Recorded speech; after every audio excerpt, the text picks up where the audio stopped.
போன வருஷம் நாங்கள் செலிப்ரேட் பண்ண என் பிள்ளைங்களோட பர்த்டே பார்ட்டி வீடியோவில் வந்து கிட்டத்தட்ட எனக்கு ஒரு 3000 ஃபாலோவர்ஸ் ஒரே வீடியோ கீழே கிடைச்சாங்க. அந்த அளவுக்கு அந்த வீடியோ வந்து பயங்கரமாக வைரல் ஆச்சு. ஸ்கூல் காலேஜ் படிக்கிற பிள்ளைங்களாம் பார்த்தீங்கன்னா அந்த வீடியோ கீழே டிஸ்கிரிமினேஷன் அப்படின்னு சொல்லி கமெண்ட் பண்ணியிருந்தாங்க. என்ன வந்து ஒரு பேட் பேரண்ட் அப்படிங்கிற மாதிரிலாம் சொல்லியிருந்தாங்க. அதெல்லாம் கொஞ்சம் ரொம்பவே கஷ்டமாக இருந்தது. பட் நான் கண்டுக்கவே இல்லை அதை பற்றி.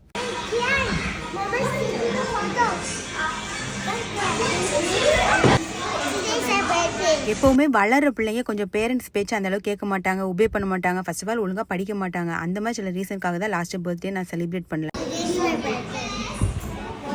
பர்த்டே பார்ட்டி இந்த தடவை எங்கள் ரெஸ்டாரண்ட் வச்சு தான் வச்சுருந்தோம். டைமிங் பார்த்தீங்கன்னா ஈவினிங் 5 o'clockலேருந்து 8 o'clock வர சொல்லியிருந்தோம். எங்களுக்கு முன்னாலே எல்லாரும் வர ஆரம்பிச்சிட்டாங்க. நாங்கள் தான் வீட்டிலேருந்து கிளம்பி வர லேட் ஆயிடுச்சு. அவங்களாம் வந்ததுக்கப்புறம் தான் கொஞ்சம் கொஞ்சமாக டெக்கரேஷன் எல்லாமே நாங்கள் பண்ண ஆரம்பித்தோம்.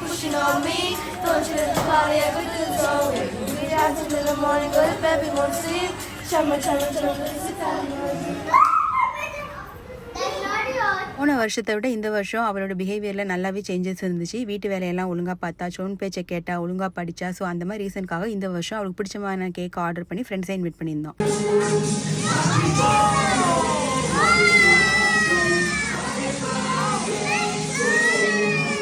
பிள்ளைங்களுமே கேக்கை கட் பண்ணி ஃபர்ஸ்ட் அவங்க ஃப்ரெண்ட்ஸுக்கு தான் ஷேர் பண்ணாங்க. அதை பார்க்கறச்சு எனக்கு ரொம்பவே சந்தோஷமா இருந்துச்சு. பிள்ளைங்களாகட்டும், என்னோட ஃபாலோவர்ஸ் ஆகட்டும், நிறைய பேர் நினச்சிட்டு இருக்காங்க நிலா மட்டும் நான் ஸ்பெஷலாக கேர் எடுத்து கவனிக்கிறேன் அப்படின்னு. அப்பெல்லாம் கிடையவே கிடையாது. நாளைக்கு அவளும் பெரிய பிள்ளையாகி எங்கள் பேச்செல்லாம் கேட்காம ஒழுங்காக படிக்காமல் இருந்தால் கண்டிப்பாக அவளுக்குமே பர்த்டே செலிப்ரேஷன்லாம் செய்யவே மாட்டோம்.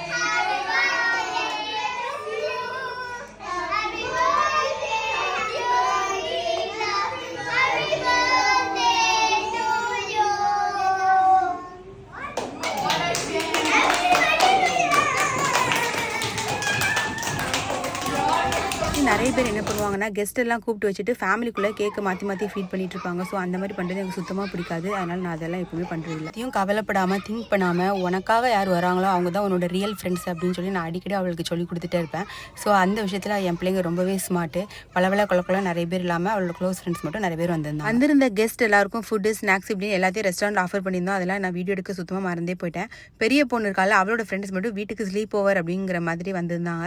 கொஞ்ச நேரம் இருந்து அனிமையெல்லாம் பார்த்து நல்லா என்ஜாய் பண்ணிட்டு போனாங்க. இந்த பர்த்டே பார்ட்டி ரொம்ப கிராண்டெல்லாம் கிடையாது. ஆனால் அவங்களோட க்ளோஸ் ஃப்ரெண்ட்ஸ் வந்தனால ரொம்பவே சந்தோஷமாயிட்டாங்க.